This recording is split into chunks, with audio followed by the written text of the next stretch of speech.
ইতিমধ্যে নির্বাচন কমিশনের ফুল বেঞ্চ ঘুরে গেছে রাজ্য থেকে। যে কোনো সময় বিধানসভা ভোটের নির্ঘণ্ট প্রকাশিত হতে চলেছে, তার আগেই চলছে হোমওয়ার্ক।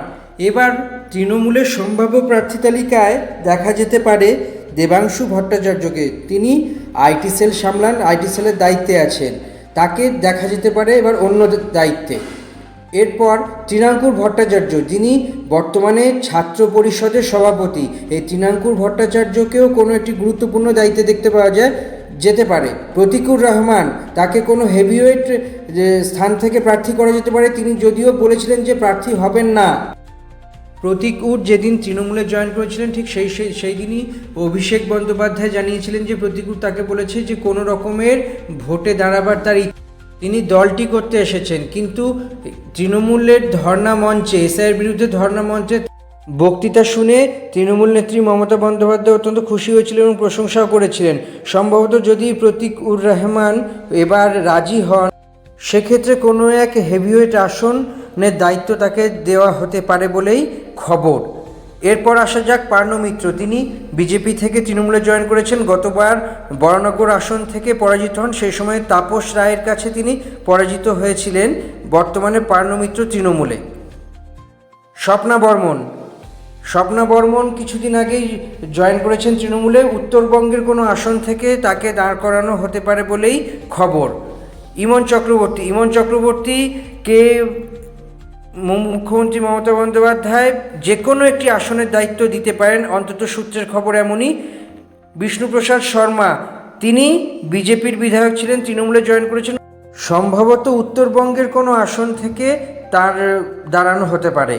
এর পরবর্তী সন্দীপন সাহা, তিনি এন্টালির বিধায়ক স্বর্ণকমল সাহার ছেলে। এবার সম্ভবত তিনি দাঁড়াচ্ছেন না, তাই সন্দীপন সাহাকে সম্ভবত এন্টালি থেকে দাঁড় করানো হতে পারে। পরবর্তী শঙ্কর মালাকার, উত্তরবঙ্গের কংগ্রেস ছেড়ে তৃণমূলে জয়েন করেছেন, ফলে উত্তরবঙ্গের কোনো একটি আসন থেকে তাকে দাঁড় করানো হতে পারে। পরবর্তী সম্ভাব্য প্রার্থী হলেন চন্দন মণ্ডল, তাকে মেদিনীপুরের কোনো একটি আসন থেকে দাঁড় করানো হতে পারে, এমনই সূত্রের খবর। কিন্তু আপাতত যে 10 জনের নাম জানানো হলো, সেই 10 জনের মধ্যে কিন্তু এখনও কোনো রকমভাবে তৃণমূল কংগ্রেস বা রাজ্যের শাসক দলের পক্ষ থেকে কোনো রকমের নিশ্চয়তা বা কোনো রকমের ঘোষণা করা হয়নি। রাজনৈতিক মহল, অন্তত বিশেষজ্ঞ মহল মনে করছে যে এই 10 জনকে এবারে তৃণমূলের হয়ে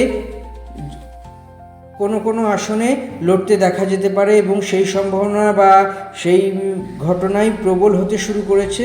যদিও আপাতত এটি জল্পনা স্তরেই আছে, মানে তৃণমূল, মমতা বন্দ্যোপাধ্যায়, অভিষেক বন্দ্যোপাধ্যায়ের পক্ষ থেকে এরকম কোনো রকমের ঘোষণা বা এরকমের কোনো নিশ্চয়তা পাওয়া যায়নি, বা পার্টির পক্ষ থেকে, দলের পক্ষ থেকেও এরকম কোনো সম্ভাবনার কথা জানা যায়নি। সব মিলিয়ে বলা যেতে পারে বিধানসভা ভোট আর কিছুদিনের মধ্যেই। এ বিষয়ে কোনো কোনো রকমের দ্বিতীয় কোনো কথাই নেই। রাজ্যের নির্বাচন কমিশনের ফুল বেঞ্চ কিছুদিন আগেই এসে 2-3 দিন আগে এসেই সমস্ত বিষয় নিয়ে আলাপ আলোচনা করে গেছেন এবং বিরোধী দল, শাসক দল, অ্যাডমিনিস্ট্রেশন, পুলিশ প্রশাসন সমস্ত সবার সঙ্গে বৈঠক করে গেছেন। সুবিধে অসুবিধে জেনে গেছেন, বিরোধীদের থেকে জানতে চেয়েছেন কত দফায় ভোট হলে সুবিধে হয়, শাসক দলকেও জেনেছেন। এই সমস্ত বিষয়গুলি দেখতে পাওয়া যাচ্ছে যে একের পর একের দিক থেকে আরেক দিক নানা রকমভাবে তৈরি হয়েছে এক নানা রকমের ঘটনা, এবং সেই ঘটনার মধ্যে দিয়েই তৃণমূল এবং বিজেপির যে 294টি আসনে প্রার্থী দেওয়ার জন্য যে রাজনৈতিক প্রতিদ্বন্দ্বিতা আছে, সেই প্রতিদ্বন্দ্বিতা চলছে। আশা করা যাচ্ছে আগামী কয়েকদিনের মধ্যেই বিধানসভা ভোটে নির্ঘণ্ট প্রকাশ করে দেবে নির্বাচন কমিশন, কারণ নির্বাচন কমিশনের ফুল বেঞ্চ ইতিমধ্যেই দিল্লিতে ফিরে গিয়েছেন।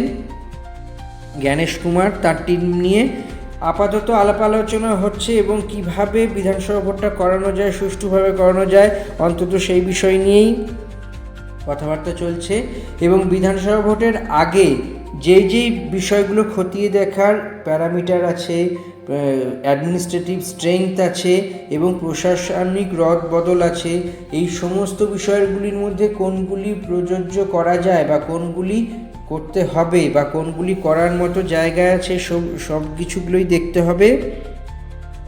এবং একই সঙ্গে ভাবতে হবে যে কি ঘটনার প্রেক্ষিতে কি হতে চলেছে। সব মিলিয়ে বলা যেতে পারে বিধানসভা ভোটের প্রাক্কালে তৃণমূল কংগ্রেসের পক্ষ থেকে যে 10 জন প্রার্থী প্রথমবার যারা বিধানসভা ভোটে প্রতিদ্বন্দ্বিতা করবে এইরকম বলেই মনে করা হচ্ছে, একটি জল্পনা স্তরেই সূত্রের খবর পাওয়া গিয়েছে। আপাতত কয়েকদিনের মধ্যেই পুরো ব্যাপারটি পরিষ্কার হয়ে যাবে যে তৃণমূল কংগ্রেস যখন প্রার্থী তালিকা প্রকাশ করবে তখনই দেখতে পাওয়া যাবে যে এই জল্পনা ঠিক কতটা সত্যি বা কতটা জল্পনা স্তরে আছে। তবে সব মিলিয়ে বলা যেতে পারে যে এই যে 10টি নাম প্রথমবার তৃণমূল কংগ্রেসের হয়ে ভোটে লড়বে সেটি বেশ কিছুটা সম্ভাবনাময় এবং বেশ কিছুটা হতে পারে বলেই খবর। আপাতত এইটুকুই। পরের ভিডিওর জন্য চোখ রাখুন এই ব্লগে।